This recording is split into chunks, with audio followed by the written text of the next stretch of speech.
আজকে বড় মায়ের কাঠামো পুজো হলো। সূচনা আমাদের যেদিন মায়ের বিসর্জন হয় পরের দিন থেকেই সূচনা হয়। দেখতেই পাচ্ছেন যে প্রচুর মানুষ আজকে এই কাঠামো পুজোতে সমাগম হয়েছে।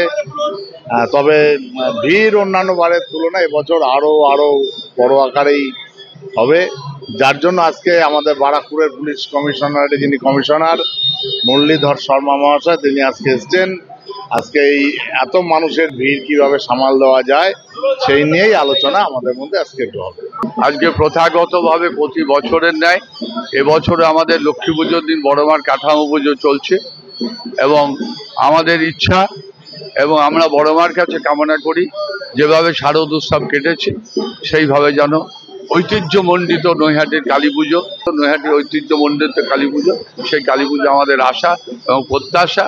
বড় মার ইচ্ছায়, প্রশাসনিক সহযোগিতায়, পার্থভৌমিক সনদে বিধায়কের সহযোগিতায়, নৈহাটি পৌরসভায় প্রচেষ্টায় মানে সুন্দরভাবে কালী পুজোটা নিচ্ছে। ফলো করুন সংবাদ প্রতিদিন ডিজিটাল।